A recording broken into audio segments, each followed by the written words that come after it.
Dr. Homebrew is brought to you by 5 Star Chemicals, providing safety and cleaning supplies for brewing, distilling, and winemaking at 5starchemicals.com. Doctor, look. Stand aside, nurse. I'm Dr. Homebrew. Stand clear.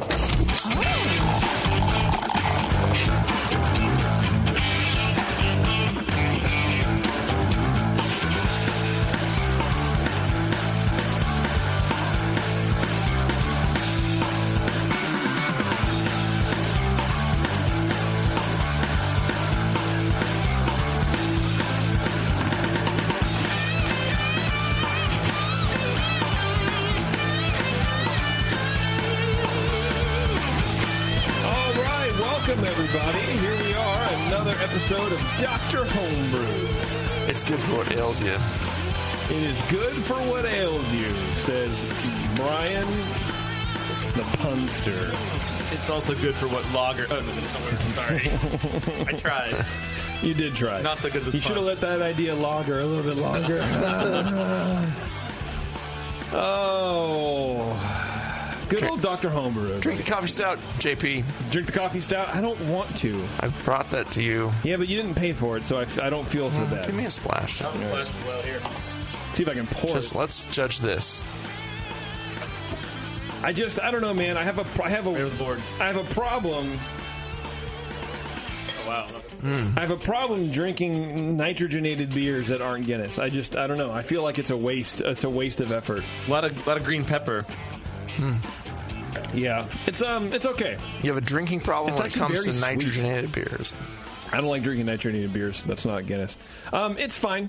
It's too sweet, but whatever. Thank you. I appreciate you thinking about me. There's a little coffee in there. Do you have a shot of espresso? This show is brought to you, as every Dr. Homebrew is, by 5 Star. You can go to 5starchemicals.com and learn about everything you need to do to make your beer better, because it probably sucks. Okay, let's talk to... There's a vote of confidence from our fearless host. Let's give Aaron a call here and get him on the phone. Bri, if you want to start pouring some birds. Yeah. That'd be great. Aaron, are you there? Please record your message. Okay. At the tone, let's leave him a weird please get Aaron on the phone. One for more options. Hey, Aaron. This is your subconscious mind speaking. Make more beer labels with American flags on them. I'm just saying, it's a good thing to do. All right, well, hung up. Well, I don't really know. He's got Lady Liberty, American Pale Ale, looks pretty all good, American Pale Ale. Nice label. All right. Well, he's the only home brewer on the show tonight, so he will automatically, by default, win the grog tags. So we don't even have to talk about... We don't even have to talk about his labels. The labels. That'd be great.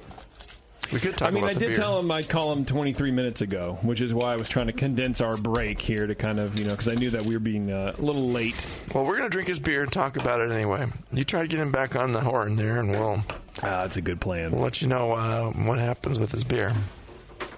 That is a good plan, my friend. A good plan. Yeah, sorry. Sometimes, yeah. You're a heavy pourer and a good planner. Look at that. Our contestants have to have some flexibility sometimes. Doctoring takes time. I'm sure he's just in the bathroom. Haven't you ever been to the doctor's office at 3 hours late normally? Yeah, come on. We need a little sign up saying Dr. Homebrew is running 20 minutes late.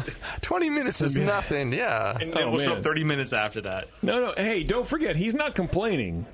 I'm not saying he's complaining. We really did have a tea time earlier. We were just... Excuse me. Holy golfing shit. for 4 hours. All right, Brian, why don't you start us off here, because I don't know why. That's my default position with you. It's better than other default positions with him, I guess. Maybe. I won't go anywhere else with that, JP. I wouldn't say better, just different. Okay, so in the nose, getting a medium... First of all, what is this? It's an American Pale Ale. American Pale Ale. All American Pale Ale. All American. Yes. I swear to God, if there are Fuggles in here, I'm gonna fucking sue. I tricked you. I used all English ingredients. Yeah. It's a medium hop aroma, classic citrus, a little bit of pine. I felt like the malt was pretty muted and just kind of a basic bready, light. Maybe just a touch of some toast in there. It's actually not that caramelly. Maybe just a touch of caramel, too, but not much. Very faint. No diacetyl or DMS. I thought it was pretty cleanly brewed. Moderate fruity esters. Kind of an apple-pear presentation to that. Clean overall. I didn't get any DMS or diacetyl. I already said that. No acetaldehyde either. There you go. Appearance-wise, it's a clear golden color. Pours with almost no head. Fine white bubbles coloring the glass. And, again, there wasn't a head to stick around, so I can't really comment on retention of the head. Sorry. But, yeah, the bubbles are white. Mostly fine. Some larger bubbles around the glass. And a little bit in the middle, like a little fuzz. Flavor-wise, it's clean, but I felt like it was pretty dry. Hang on, sir. We're getting a phone call here. Let's see if this is Aaron. Hello. Aaron. Hello. Hey, Aaron. Hey, how's it going? What's going up, on, man? dude? Hey, I was just listening to you live. I guess I missed your first call, but I'm glad you called me back. Don't worry about it. No sweat, man. Sometimes when the doctor calls, you'd want to pretend like you're not there because you haven't been keeping up your workout routine or eating right. I mean, right. I'm due to go drinking too much and give blood. Brewing once a week, something like that. How often do you drink? How often do I drink? I brew. Like, what the fuck? 5 gallons every 3 days, man. No. So, we were talking about your beer. Kind of covered the aroma and the appearance already there, but you can listen to that. Well, you were listening. So I pretty much am caught up. Yeah, thanks. Flavor-wise, it's clean, but it has kind of a dry, bitter presentation. It's overall the kind of a mineral-y thing in there, playing off the hops. But although when I tasted it earlier, it seemed more bitter than it is coming across to me now. It was also the first beer, which is sometimes hard to judge. I say that every time something doesn't come across right to me, but. The hops are citrusy and kind of low and muted behind that mineraliness and a little sulfatey kind of quality. But yeah, definitely the way that the hops are playing, there is the bitterness. I wouldn't say is intense, but it's the way the hops are playing off the water is indicating kind of a heavy mineral water to me. Not intensely heavy, but just a little higher than you might want. It's definitely balanced to the hops, though, as it should be. Some of the hops do linger into the aftertaste, but it just dries away really quick at the end. It has a nice dry finish, which is pretty good for a pale ale, but I wouldn't mind a little more malty sweetness in this in the flavor. The malt flavors, again, just kind of supporting and really neutral, really just kind of basic Wonder Bread, gone. Mm-hmm. It's not sweet at all. Mouthfeel-wise, it does have a fair amount of dryness to it. It's not intensely biting or anything, and the carbonation is kind of medium-low. Not getting any real warmth in here. You can tell there's a little bit of alcohol in this beer. It's not wimpy, but it's not creamy smooth. I'm not getting any hop. I'm getting only a little bit of hop astringency in there. And the body is medium light. So, overall, it's pretty decent American Pale Ale. I think the biggest thing I would play with in this is the minerals in the water and getting the water balanced right. It seems like you did a pretty good job taking care of your fermentation. Your hops are restrained, but it's still hop balanced. It's got a nice little hop character to it. It tastes fresh. But yeah, it'd be interesting to talk about your water, what you're starting with, what adjustments you might be doing. Are you adding any gypsum? Are you raising the sulfates intentionally at all? What are you doing with that? So that's great, because that's the kind of the main reason I sent this beer is I'm just starting to play with water profile, so I'd like to get your take on. Yeah. I can share my Bruin water profile with you guys at the end or whatever, and like to get your take on that. Yeah, that'd be cool. Keith, why don't you go ahead? I landed on a 31 for this beer. I thought it was pretty good, but with some adjustment, you could definitely get up into higher 30s or higher. So, tasty beer. Awesome. Thank you. Cool. Thanks, Brian. It sounds like you're losing your voice there a little bit, so drink some beer and get better. Aroma, fruity. I got a lot of esters. I got some hops too, but I got a lot of apple in the aroma. Hop wise, I'm getting some citrus and a moderate floral. Question mark centennial. I'm not supposed to do that on score sheets anyway, but I'm just asking that question to myself in my mind. So a low malt aroma with a touch of biscuit. Hop intensity is medium. Overall, I thought it was generally clean. Question mark. A little acetaldehyde. Possibly green apple, pumpkin sort of thing. I'm just wondering myself it's there. Like I said, some of this is mental, and some of this is what I'd actually put on the score sheet. My new way of doing Dr. Homebrew. Appearance, brilliantly clear. I really loved the color. This is a little bit hazier tonight, but once again, I store the bottles at home and keep them really right close to where I'm going to judge them. They don't get really disturbed at all. Whitehead with a medium-sized bubbles. Bubbles are a little bit big. Looks like low carbonation. Head lasts, but fairly low. Overall, though, a pretty beer. Flavor-wise, moderate hop flavor, floral and citrus, just a touch of grapefruit. The malt is mild. Again, a little bit of biscuit. Balance, I thought, was nearly even. I disagree with Brian on this one a little bit. I didn't think the hops were way out of place here. I am getting, especially as it warms right now, the bottle we're having, I'm getting a lot more of the apple character and almost, a little bit of cidery sort of character with it. Sorry, taking a sip of beer there. And last night I thought I tasted a touch of phenol, and I didn't get that earlier today. This is my third time tasting one of your beer, the same beer. And now I'm tasting a little bit of phenol again in this beer. So a touch of phenol, a little acetaldehyde, no caramel, pretty high apple ester. Like I said, medium bitterness, but I thought the balance was still kind of even. Although now I think it does finish a little bit drier than I thought it did yesterday, and which is kind of weird because it warmed up. But I do think it's a pretty dry beer. Medium light body, moderate carbonation, a little low for the style. But acceptable. No astringency. Like I said, I didn't have a problem with the water in that respect. No warming. Smooth in the finish and appropriate. I thought it was enjoyable. I didn't think, to me, it didn't scream APA. It's tough because right now in competitions, if you enter an APA like this, I think it's going to get blown out of the water by hoppier beers. I don't know if Dr. Homebrew is always about how you're going to do in a competition versus just making better beer. Yeah. But I think this one would probably get knocked out pretty quickly. To me, in some ways, tastes like an Australian sparkling ale or even like a blonde ale, a little hoppier version of a blonde ale. Maybe it's a little aged, so maybe the hops are a little faint from when we actually received it. But I think it lacks the hop punch. But don't overdo it. Don't make it crazy like an IPA or anything like that. I like the malt in it generally.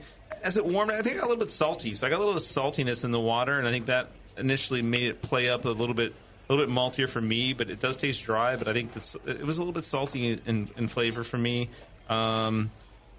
Touch of phenol, touch of acetaldehyde. I'm very sensitive to both of those, so I would just be careful. Make sure you're pitching enough yeast and being clean in terms of sanitation on both of those ends. But the phenol as well. I'd love to hear about your water and what you're doing in terms of where the water's coming from and all that too. So for saltiness, are you talking about a sodium saltiness or a chloridiness? Because I could see the chloride maybe accenting that a little bit, but I don't know. Yeah. No, I don't know. I don't get sodium saltiness to me. No, I agree with you. It's not like a sodium saltiness. It's more of a perception. It's kind of like that's what upped the malt character a little bit for me and made it taste less like you're talking about astringent. I didn't really get that. I was more like, it's more malt focused. But I don't know. But love to hear more about the water profile one. Yeah, I think the hops still win though. But I do like that the sparkling ale thing. That's kind of interesting. You could enter it as a sparkling. Anybody else get the apple? There's might do really well. Apple. There's a lot of apple in the nose more than. And I wonder if that salty, almost tart aspect is a hop malt water profile combination. Because I get this tangerine, kind of a tangerine juice thing, but it's also it's I don't know, it's like it sounds weird, it's like a hollow tangerine. I don't know how to describe it. If you think of the flavor of the tangerine in the middle, it's kind of missing something, but it has kind of like the tart oil of a tangerine, and on the end it has the sweetness, but there's no body, and I don't know if that. Anyway, what did you give it, Keith? And we can. Oh, I'm sorry. 33. 33. All right. So I did enjoy the beer. It was not, I'm always, tend to be on the negative side when I talk about stuff. I had a question. Is it really 6.5%?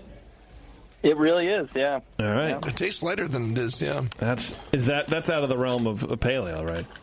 It's if we're just being style, not a little, past style the upper edge, right I think there.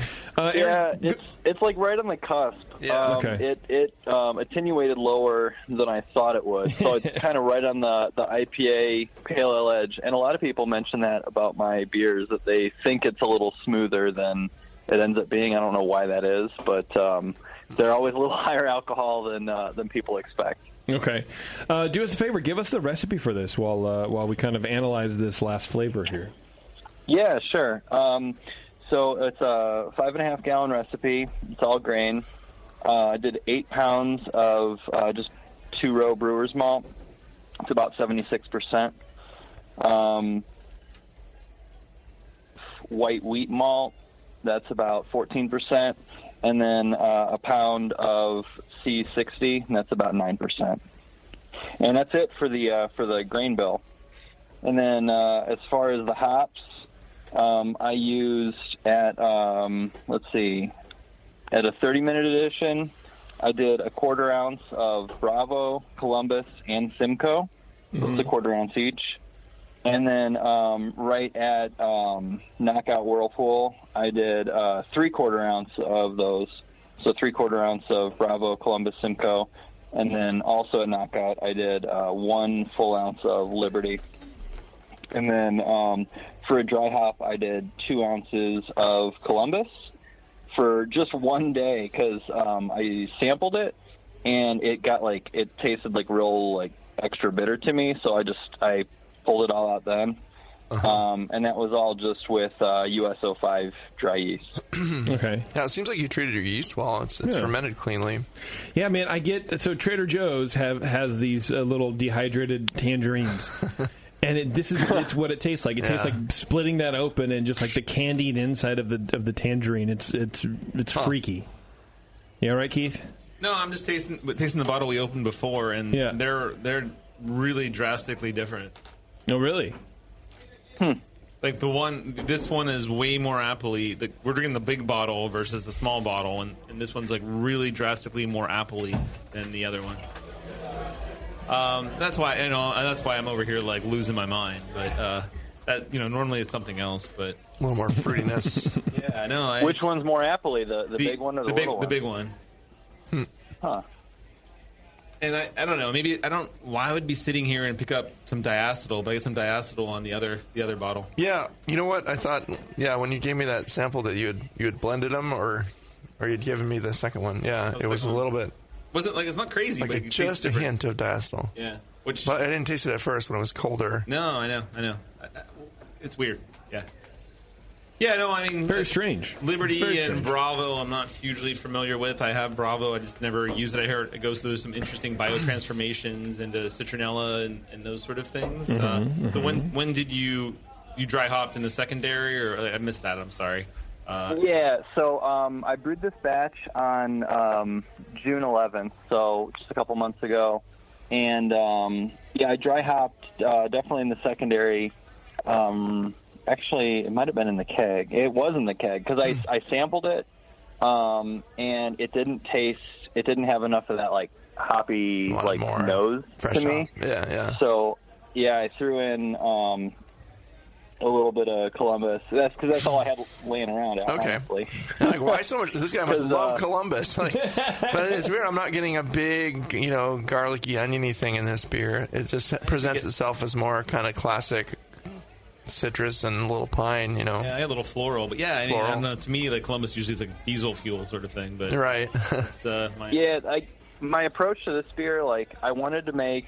Well, I brewed it for a 4th of July party that I had. I had a bunch of people over on 4th of July. We brewed through the whole 5 gallons on 4th of July. Yeah. And I wanted to make it kind of an easy, approachable APA, and I wanted to make it with all American ingredients.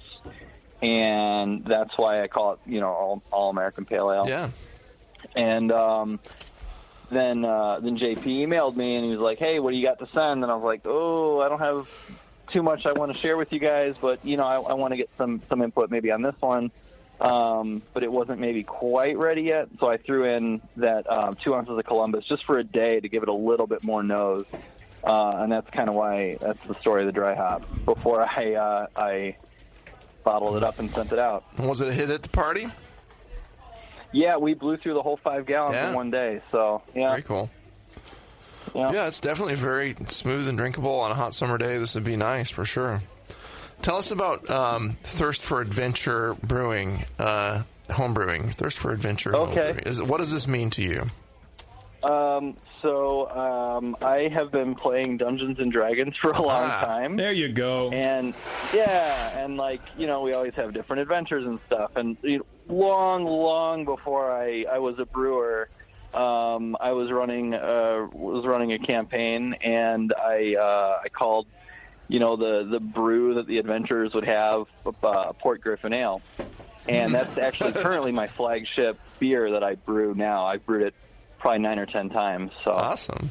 Is that an English style beer, or what are you doing with the Port Griffin? Is it English style, or are you doing... Yeah, it's an ESB. That's actually what I wanted to send you guys, but I only had 2 bottles, and I know I needed to send you 3. So maybe if I'm on again sometime, I'll send you that. Yeah, it'd be fun to taste the...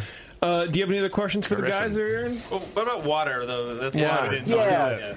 I guess my main question was what you guys would recommend for the water profile. I have just started using Brew and Water, and I just sort of follow what it says for the different style profiles, but I don't really necessarily understand what the different additions do to the beer. I mean, the hardest part is what are you starting with? I think that's like just using brewing water out of the box and then plugging your numbers in and then trying to follow something is kind of tough. I think really you have to look at your own starting water. Think about how kind of makes sense. Are you doing RO? Okay. I just go and fill a couple of jugs of RO water, so it's pretty neutral to start with.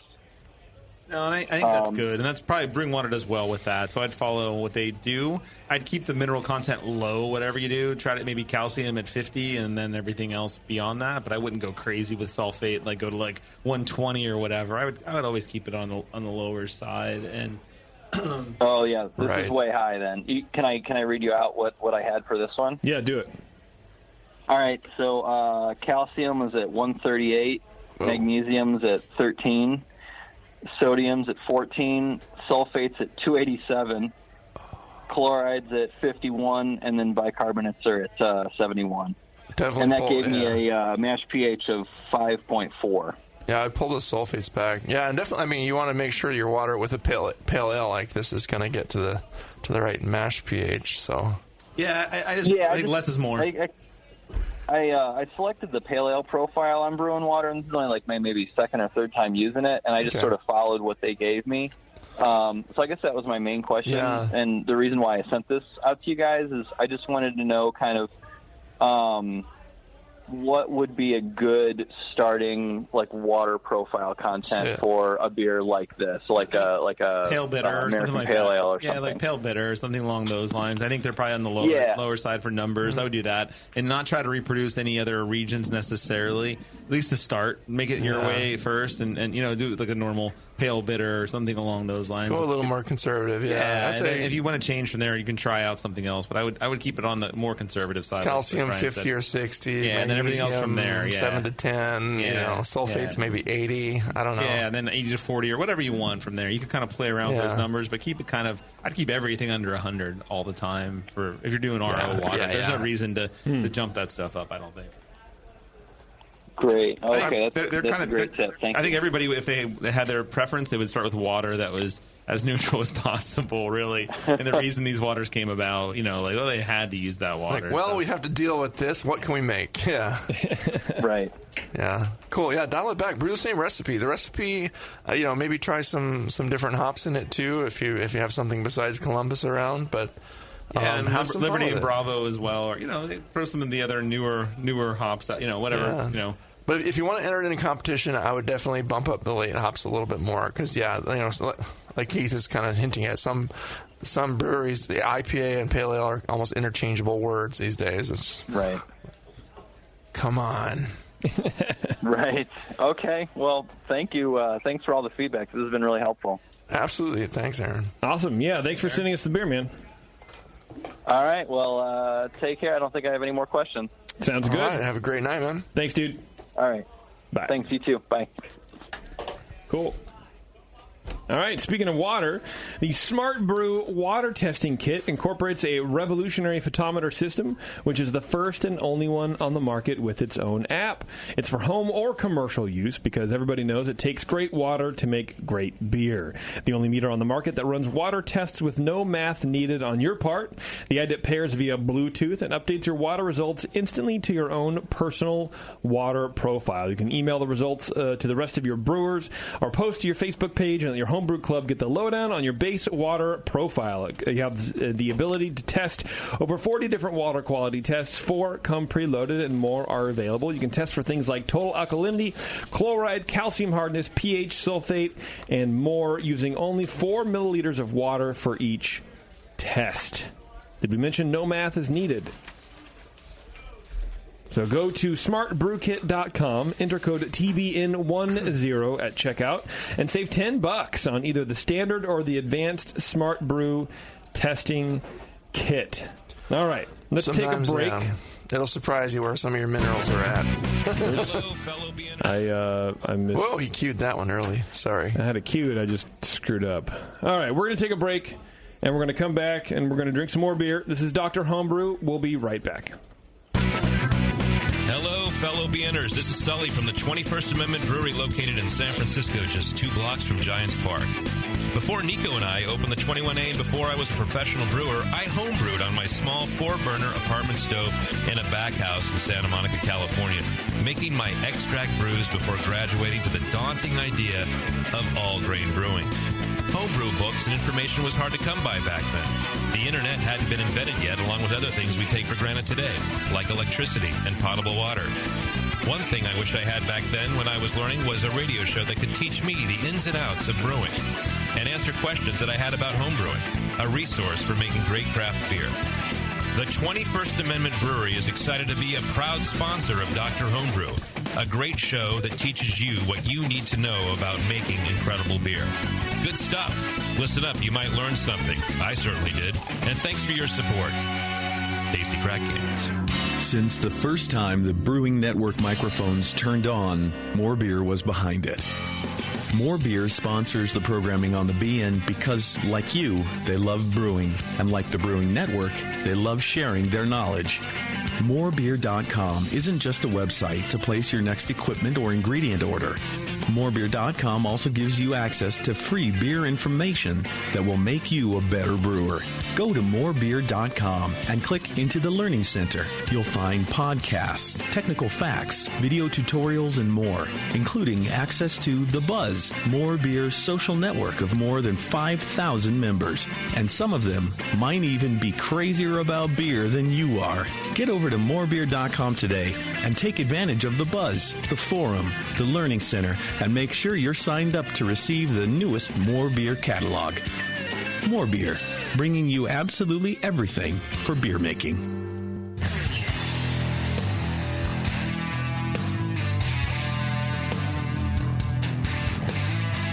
Now, back to the examination.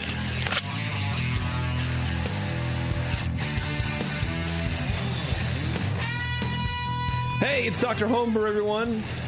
We'll be, I don't know, we're here, and we're ready for you. Yes. I have to, readjust all my things. We're here and we're clear. We are. God, is it sound? I don't know what's going on. The studio, apologize. man. There we go. That sounds a little better. I came in the studio, and I need to pay, I guess, a little more attention to all the lights and stuff because there was a light clicked on here that I didn't notice before, and the whole last show and all this show, it's like this white noise going on, but I don't hear it anymore. And I unclicked this talk button, and then suddenly everything is like 30% louder. Click it again. Let's hear it. Wow. Hey, Yeah, there it is. Whoa. I kind of like that. Can we go back to the white noise? White noise. I like that. And we have to crank it way up to be able to hear it with that. It's weird, man. Distortion on my voice, too. If you can get a little distortion. Yeah, so I don't know what that means for the archive, and we might have to pull it from the... I don't know, man. There's a bunch of... Sometimes. I don't know. Though that's the problem with having a studio that's like open-ended and there's no supervision. No sound and there's always guy. people coming in and out. And it's like things get bumped and things get moved and things get switched around. And right. You know, I mean, you can get artificial intelligence to do what we do. You know, I mean, pretty much you don't need us. Pretty much. You can just like dump something into a little vial and it analyzes it and or a lot of vials. This beer is beer cloudy. Bug. How about the beer bug? We can have that. Let's talk about these beers here, Keith. What are we drinking right now? More of your beer, which I'm okay with. More of your beer. Why is one different colors? They were made from the same mash, so I did basically a mash for in bigger kettles for 20 gallons of beer. I did a mash, the same mash, and then collected the wort in a 26-gallon kettle, and then pulled off like maybe 12 gallons and put it into a 20-gallon kettle to make a 10-gallon beer of a Helles, and then saved the other 14 gallons, of wort, and then pulled it in and did a Pilsner right after that. I boiled the Helles for 90 minutes. I boiled the Pilsner for, I think, 110 minutes. So I was trying to create the same mash, some differentiation between the two beers. Okay. I obviously used a little more wort for one and added water back for the other. So the Helles is a lower, like 1047 gravity, while the Pilsner is around 1055. Different hopping, different yeast strains.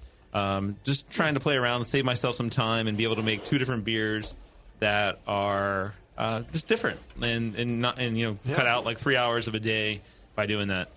They're different. That's a Pils. That's a Helles. I like it. Were these lagered? No.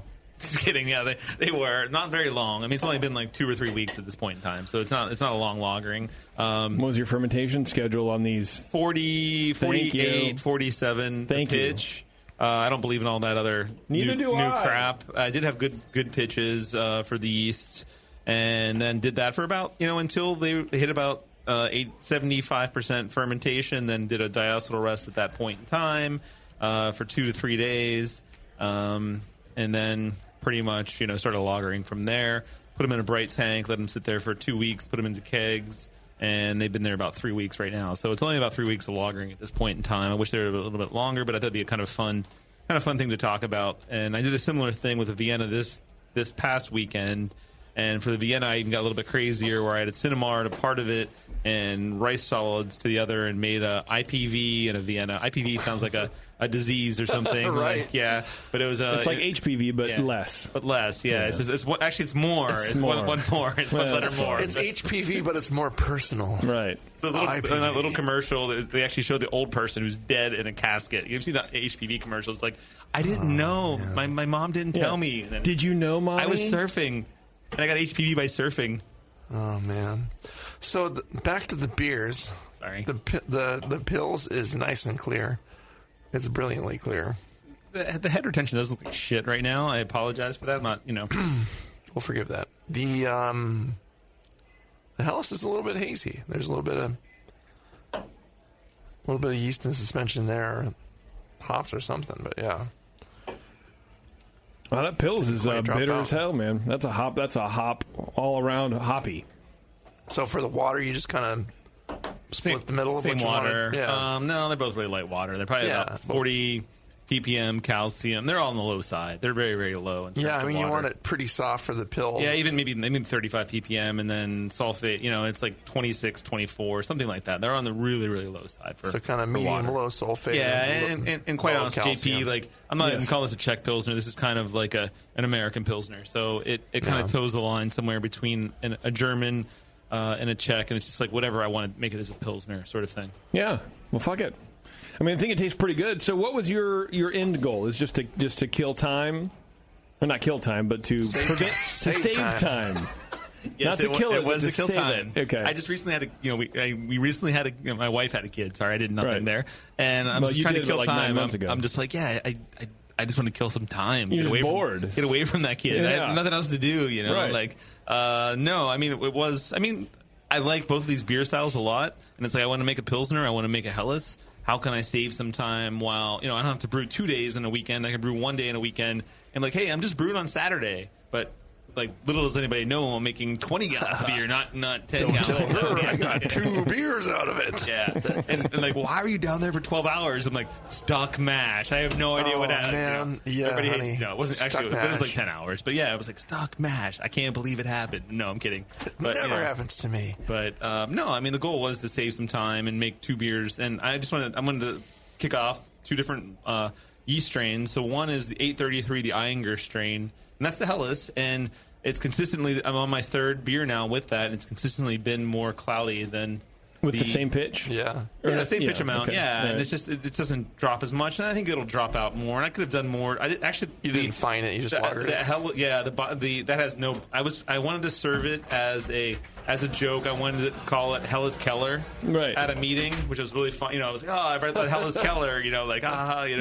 So I didn't want to find it at all, and I wanted it to still be kind of hazy, so you clearly see it was a Helles. Another pun. I'm sorry. Clearly, see, it was a Keller. I missed the pun. Anyway, and then the other one was Biofine, so that's why I think it dropped even a little bit clearer. But yeah, that's kind of the point, was to make one, and I think the Helles will clear up over time for lagering. It's been 3 weeks. I think another week it'll, and you're comparing against the other beer, which is. Yeah, pretty much crystal clear. A lot hoppier, so too. do me a favor, Keith. So in case anybody wants to try this at home, go through your brewing process again. In general terms, I don't need specifics, but how did you split the batch and make 2 different beers? Yeah, so I pretty much started off with one giant mash. So I had a big 28-gallon kettle with the full mash there, and did a simple. It was like a 146, 158 rest. Doesn't really matter, right? But then from there, I just racked it all into. I'm sorry, from the mash, I sparged and put it all into a 26-gallon kettle, and then I just took certain amounts out of there for each beer. So I brewed 1 beer at a time. So I had 26 gallons of wort, and I took, let's say 12 gallons for the Helles and 14 gallons for the Pils. It ended up being like 12.25 and, 13.75, whatever, the math, whatever. But I just took some of it out, put it into a kettle, boiled that, and waited for the second beer. When it was done, and then pulled the second beer off. So basically made just one giant kettle of wort, and then pulled more off for one beer and less off for the other. And then boiled one a little bit longer just to get a little more color formation there too, just to create a little more differentiation. And then added different hops and different yeast. So everybody always talks about, I'm going to brew 10 gallons of beer. I'm going to split them between 2 fermenters and add different yeasts. Well, this is going one step further and saying I'm going to make just one step up the ladder. I'm going to make one mash, 1 wort, and then split the wort up and then do different things with that. Like I said, this time around I was also doing. Cinnamar and rice syrup solids, trying to bump the gravity on one, make one darker for the next, this beer. And I made it, IPV, which is a hoppy Vienna, is the way I was looking at it. But, right. Yeah. So just kind of fun stuff like that. Like I can make one big mash and then split it up between 2 beers and do different stuff. And the cool stuff is you can, it's in a lot of ways it's like party, I guess like making a strong Scotch and a Scottish, where you're starting off with the first runnings, but instead I'm controlling it just by make them pretty close to similar, but then just using the amount of liquid, and pull them off in different kettles at that point. And I could have boiled them both at the same time. It was just a matter of I only have 1 wort chiller and just sanity. I was by myself and hey, I can't clean everything and sanitize everything, get it out, everything ready. So, but yeah. There's ways to make it even faster and save even more time. I have the burners. It's just a matter of having somebody else, control some of that stuff. But yeah, it's just making stuff fast. There was a pretty good talk at Homebrew Con by this guy Sachin Darji. I'm probably slaughtering his name, but it was called "Brewing When You Have No Time." Okay. In parentheses, getting more out of your limited brewing time. But, okay. I mean, he was actually a pretty cool animated speaker, and he's like, why do I have to do this? He's thinking about every little aspect of it, and what does this get me if I do this? Is it going to be that much worse if I just do that instead? Or, and he just had some really quick brew session, just, spitting out a beer in a couple of hours or something. Wow. Just, doing stuff the night before and these kind of things, to save time. And I thought it was a really cool talk, especially for people that have kids or have busy schedules, busy weekends, can't always fit it in. And, I got a little inspiration from that, but I still haven't brewed much lately. I remember when I had none of those, like a busy schedule, kids, or any of that stuff. It was great. Yeah. It's like brewing, this is awesome. I mean, for me, these are fun because in the Helles, I can still taste some DMS. and in the Pils I can't taste it, and I'm not sure it's hidden behind the hops or it's that extra 20 minutes of boiling time. Yeah. Probably hidden behind the hops. I would think so, yeah. No, I but don't I get get the same DMS thing. out of it. Usually I can pick that up. No, maybe it's more of the breadiness. The cracker breadiness. Yeah. I have a hard time always that's DMS, but no, it really is more of it's a crackery breadiness sort of thing from the Pils malt. And not even crackery, right? Because for me, crackery is like very clear, but it is a muddled bread tone, I think, is maybe more of what it is. Like a softer, creamy bread tone. Yeah, which would be a great band name. The Creamy Bread Tones. And then later on you get like the softer, acoustic could be like the softer, creamy bread tones. The softer, creamy bread tones. So what were the hops that you put in the Pilsner? So I did for some reason I had Czech saws in leaf form. I have no idea how that happened. All right. I did some of that in pellet form, but I also wanted to use some Sterling. I forget why I was doing that. I love Sterling. Bitter, Sterling's man. one of my favorite hops. I think there's not much in the way of bittering hops other than Czech saws and bittering.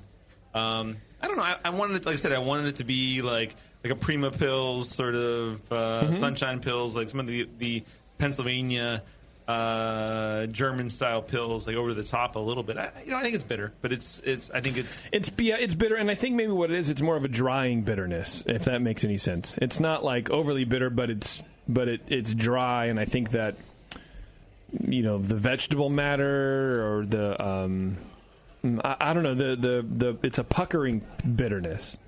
That makes sense. So I want to ask you guys this: like, if you could score them, and you're not going to write full score sheets out right now. 50s. What would you give for each? 50. No, yeah, easily. Right, Brian? I'm pretty 50. disappointed if it's not 52. I'm really kind of bummed out. But no, like, what would you give? Like, no, seriously, what would you give each score on each? What are you entering? The Helles is a Helles, but not a Czech Pils, but I think I do Czech Pils. That's what I would think of it as. Do you get any diacetyl in the Czech Pils at all? No. Okay. I wondered. I thought I picked up a little bit when I was doing some stuff with it, but it's the October. I didn't tell you the yeast strain. Eyinger is 833 for the Helles, and it was the Oktoberfest, which is the 820, which is also, I guess, close to the 2206 from Y Yeast. Yeah, you had mentioned the Eyinger, but Let me pull up my handy BJCP app, because I think I would give the Helles a pretty good score. I mean, it's so Munich Helles or German Helles export beer. Which are we talking about? Munich Helles? Munich Helles, yeah. Every time I got closer to the microphone, I said it more improperly. I mean, my first impression is that it's not it's like kind of thinner in body and like in malt than the Helles that I've had.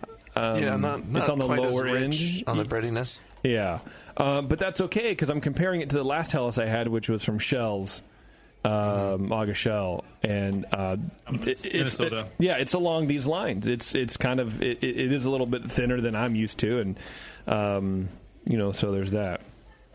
Not overly sweet, focused on malt flavor, underlying hop bitterness in a supporting role. Export examples can quickly lose some of the rich malt character that often suggests sweetness. Helles in Munich tends to be lighter in all aspects than those outside the city, which can be more assertive with more body, flavor, and hop character. Okay, that's what we were just talking about, really. Yeah, the color's good. You can knock it down a little bit for appearance with the haziness, but that's only a point or something. And the haziness is not even. It's not that much. So yeah, it's clearer than every other beer that we tasted tonight. But I wouldn't. I wouldn't even knock it down a point for that. There's no way. I think I would give it in the low 40s. To be completely honest with you, I think it's a pretty. Let's go 38. I'll change my mind. I was actually thinking 38 too on that one. Okay. Yeah. It's there. It's a really good beer. 39 just to be but I think you're right. I think most judges would think, and this is one of the lessons about judging a beer or entering a beer, is that most judges would be like, oh, this isn't like the Helles I've had. It's a little bit on the weak side, and it's a little dry, and you're like if I would have entered it at Oktoberfest, they'd have been like, maybe it's a third place beer. If they're being nice. Yeah. What about this other one, Brian? Where would you throw this other one? So let's say I enter as a Czech Pils. What would you the Czech Premium Pale Lager. Yeah. So that's category 3B in the new BJCP guidelines, which they aren't very new anymore. Czech Premium Pale Lager. I mean, to me, I kind of taste a little bit more of the mineraliness in it than I would want in a Czech Pils, because it's expressing itself. The bitterness is expressing itself really crisply and a little bitingly. It's not harsh at all, and I think it's pretty good as a Czech Pils. But maybe I get more the minerally. like I get that. mid-30s. Okay. Did I say the wrong thing? No. When I laugh, is the water is exactly the same between the two beers. But you're right. I mean, like the you're trying to balance your water between of the two styles, but like one the that has a little more situation sulfate and one that has but it's interesting. No, they're both pretty laugh. soft waters. Yeah, I laugh because I think about it, and it's like I didn't change the water for the Pilsner, but it is just the fact that there's just more hops in it. There's less hops in the Helles. The hops are going to make it, no matter whatever sulfate character you have. Right? Yeah, I mean, if it's a Czech Premium Pale Lager, it's definitely a lot hoppier than the style dictates. So you would get marked down a little bit. It tastes like an American Czech. That's what I'll say. 34. If you enter this in a comp. How about 34, Brian? 35. 35? You go 35, even with the water ding and the hop ding that Keith give can it. reach me. Like he can reach you? me. Yeah, well, yeah, you're probably right. I have like monkey arms. That's right. He's a wild. So 35. You give it 35? Yeah. Okay. Maybe 36. What would you give your own beers there, Keith? I do struggle with the Helles. Like I'm like, like the clarity, and I'm like that. I think they're so different is what makes it fun to me. Oh, they're very different. No, I totally. I think I have like this sort of aversion to mineral hardness in a Czech Pilsner, so I think I would probably get that a lower score too. I'd be like, yeah, that's a little over hopped. It needs to be a little bit, a little bit cleaner. And let's face it, we're just being nice to you. Both of these are 13-point beers. Right. I know. Yeah, no, whatever. I can't judge my. That's why I brought them to you so you could taste them. You don't want to judge like, your own beers. No, it's hard because I know the house flavor, and it's like sure, it's hard. Yeah, I'm just curious. Like, no, I mean, I would say be objectionable. I would say 50 for each.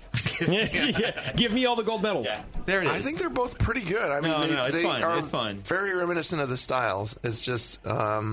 Yeah, I think I did what I wanted to do, which is the most important because, like I said, the Pilsner was supposed to be an American sort of style Pilsner, somewhere falling between German, Czech, and just sort of somewhere on the board there. Like, but yeah, I think it was cool. I made two distinct different, they're totally different beers. Like, distinct, different, obviously redundant, but they're different beers from the same mash, and they look different, they taste different.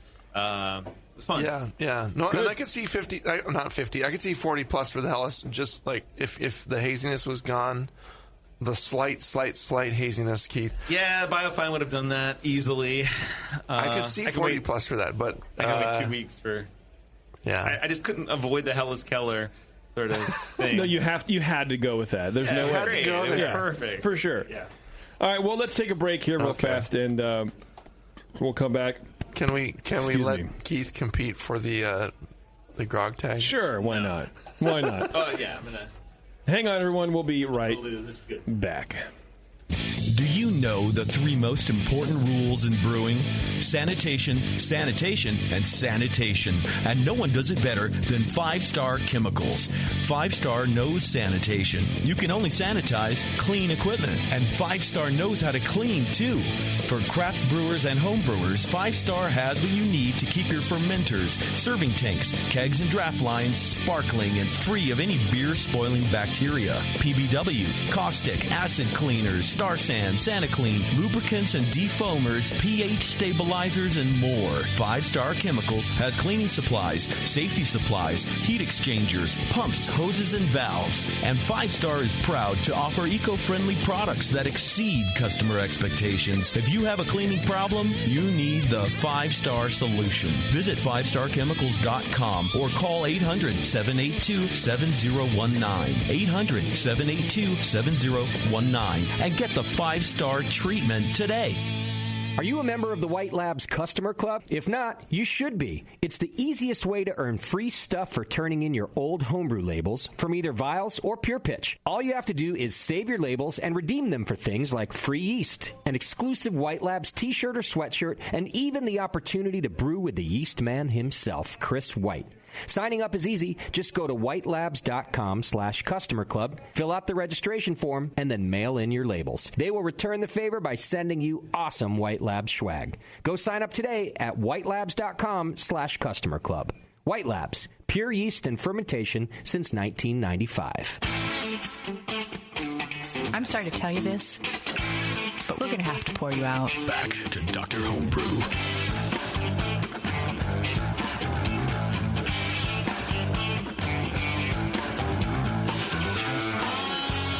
Hey, thanks for sticking around, everybody.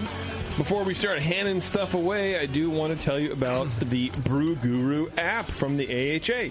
It's pretty cool. You can locate any brewery or beer bar around you with the Brew Guru app. And then if you link your your AHA membership to that, then you can just show the little app around to everywhere that offers the discount. And you can save a bunch of money on food and apps and all that kind of stuff. Plus, you get to read articles from Zymergy. Plus, if you're a member, you already get the magazine anyway, so you're on the road or waiting in line for a beer, you can sit in there and read a couple articles here and there and save some money while you're at it too. The Brew Guru app, it's free from any sort of store that sells apps.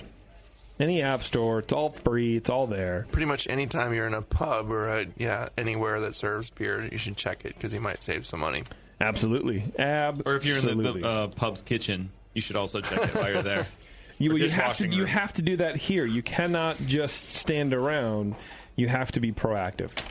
Okay, so of course Aaron gets the grog tag, the $40 at least your beer will look good grog tag gift certificate. Good job, Aaron. He's got some labels. He's already got a label. You can make a wall sign out of it, a metal beer sign. Yeah. The next time around, I'm just gonna bring some water from my toilet and make you guys taste that so I can win the grog tags. That'd be great. I appreciate that a lot.